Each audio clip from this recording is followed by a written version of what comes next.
उज़्मा Gilani strong उज़्मा के नाम से इनका यूट्यूब चैनल है। इनकी कहानी सुनाते हैं कि कैसे ये खातून जो हैं बिल्कुल बेयारो मददगार, कई लोगों से इन्होंने धोखे खाए, अपने खामन जो है उनसे धोखा खाया, 2 दफ़ा शादी हुई, नाकामी हुई, उसके बावजूद एमबीए किया, कामयाब हुई और ज़िंदगी के सफ़र पर रवा दवा हुई।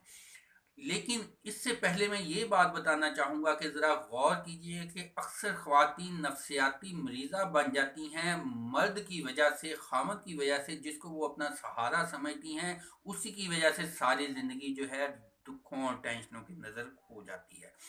असल में उज़्मा गैलानी एक गांव से तल्लक रखती थी। एक एक उज़्मा नाम इनका जो है, एक दूर दराज का गांव। वहां से बचपन में वालिद के साथ अपने छोटे बहन भाइयों के साथ लाहौर आई। वहां पर मेहनत मजदूरी करने के लिए इन्होंने रोजगार की तलाश की, फैक्ट्री में काम करना शुरू किया, धागे काटने और किराया बचाने के लिए 2-2 किलोमीटर जो है सफ़र पैदल तय करना, चटनी बना के मिर्च वगैरह डाल के उसके साथ रोटी खानी और किराए के घर से में रहना, और फिर मेहनत करते करते कटिंग का काम सीखा और फिर एक अपना 1.5 मरले का मकान लिया और उसी में ज़िंदगी गुजारते गुजारते बच्चों को, अपने बहन भाइयों को भी पढ़ाती लिखाती रही और ख़ुद भी थोड़ा बहुत पढ़ती रही।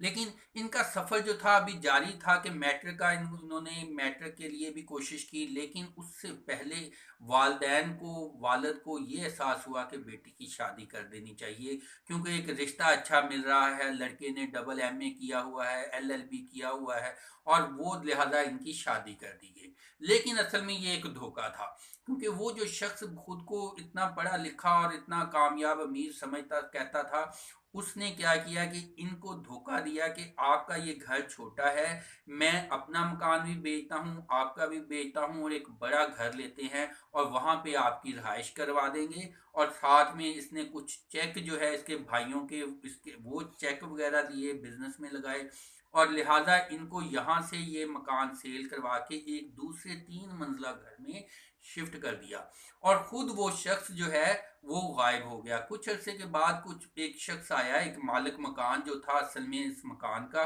उसने आके कहा कि ये घर जो है ये हमारा मकान है और आप किराया दी। अब इसको उज़्मा को तो पता था कि ये इसका अपना ज़ाती घर है, लेकिन बाद में इसको एहसास हुआ कि ये शायद धोखा हो गया है। कुछ अरसे के बाद वो इसका मियाँ दोबारा आया, उसने फिर धोखा दिया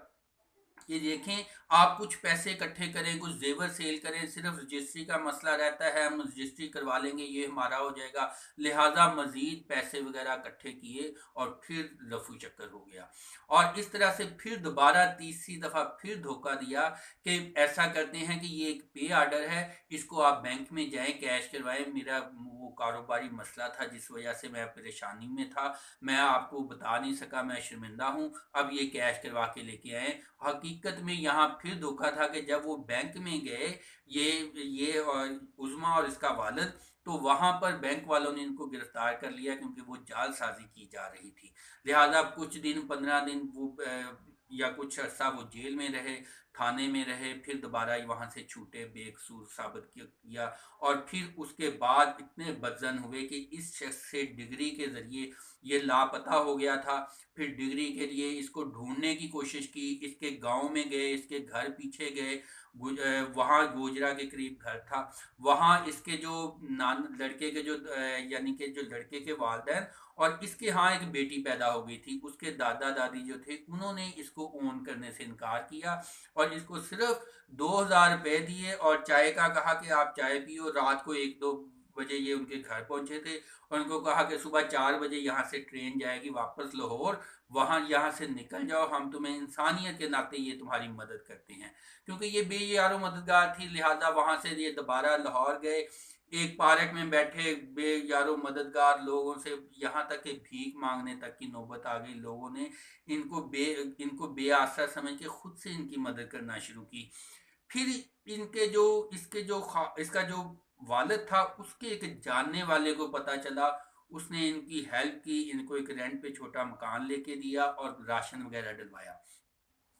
अब फिर इनकी मेहनत का सिलसिला शुरू हुआ, फिर स्ट्रगल का सिलसिला हुआ। बहन भाई जो थे वो कुछ बड़े हुए, कुछ उन्होंने मुलाजमतें ढूंढी, कुछ इस लड़की ने मेहनत की, और साथ में इसको पता, इसने मैट्रिक की तालीम जो है वो एग्ज़ाम क्लियर किया,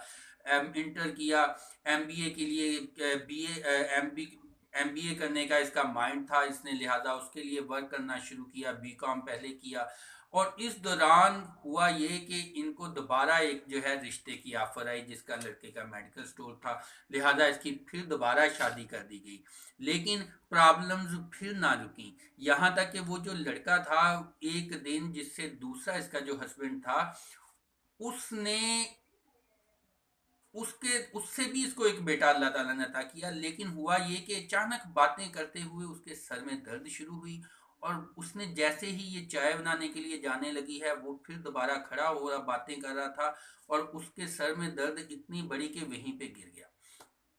अब ये जो खातून उज़्मा हैं, इन्होंने किसी मोहल्लेदार की मदद से मोटरसाइकिल पे बिठाया, उनको जल्दी जल्दी एक हॉस्पिटल लेके गए। उनको उन्होंने इतनी ज़्यादा केयर नहीं की, हालांकि उसका ब्लड प्रेशर हाई था, अगर उसको थोड़ी सी टैबलेट रखते थे तो उसका ब्लड प्रेशर कंट्रोल हो जाता। लेकिन उससे जो है वहाँ पे मिस हैंडलिंग की गई, और फिर उसको वहाँ से किसी प्राइवेट जो है वो दायरे में लेके गवर्नमेंट से प्राइवेट हॉस्पिटल से गवर्नमेंट हॉस्पिटल से प्राइवेट हॉस्पिटल ले जाते हुए, रास्ते में जो था वो मियाँ जो था उसको फालिज हो गया, और उसका जो माइंड जो था वो इंतहाई डिस्टर्ब हुआ। खैर प्राइवेट हॉस्पिटल में गए, थोड़ी केयर वगैरह की उन्होंने, लेकिन जब उसको होश आया तो उसने देखा कि उसका बाजू और टांग हिल नहीं रहे। वो इतने सदमे में आया कि उसको ब्रेन हैमरेज हो गया। अब उसको इसी सदमे में फिर दोबारा एक और अटैक हुआ,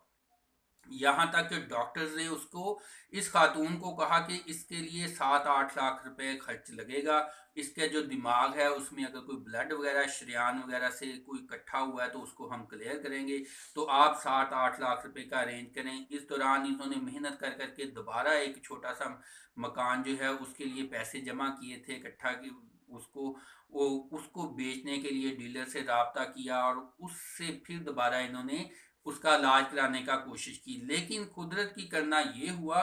कि उसको ऑपरेशन से पहले दोबारा एक टेस्ट किया गया, जिसमें उसका माइंड जो था वो सिर्फ ब्रेन डैमेज थी, और एफर्ट करने से डॉक्टर्स भी हैरान हुए कि इसको मुकम्मल जो था ऑपरेशन के चांसेस थे। लेकिन कुदरत का करना हुआ कि उसका दिमाग जो था वो क्लियर हुआ, और फिर आहिस्ता आहिस्ता वो दोबारा अपने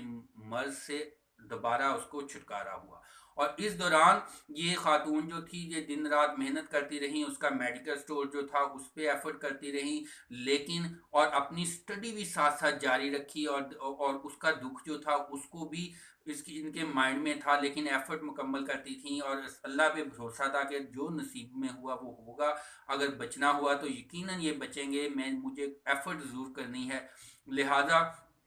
आहिस्ता आहिस्ता इनके सेकंड हस्बैंड जो थे उन वो दोबारा सेहतियाब हुए, और फिर उनको कुछ कर्ज भी मिला। शहबाज शरीफ जो थे उस वक्त जो थे, उनकी मदद से इनको जो है थोड़ी सी हेल्प वगैरह की गई इनका इलाज के सिलसिले में। और ये जो लड़की थी ये एमबीए वगैरह करने के लिए भी इसको कुछ हेल्प मिली कि आप कर्ज हसना की शक्ल में, कि बाद में आप ये कर्ज अदा कीजिएगा। अब ये दोबारा अपने मेडिकल स्टोर जो पहला था उसमें काफ़ी लॉस हो चुका था, लेकिन दोबारा से इन्होंने नए सिरे से अपने बिजनेस को एस्टेब्लिश किया, नए सिरे से दोबारा कुछ कर्ज वगैरह लिया और वो निज़ाम सेट किया। अभी कुछ अर्सा गुजरा ही था कि इसका वालिद, इसका जो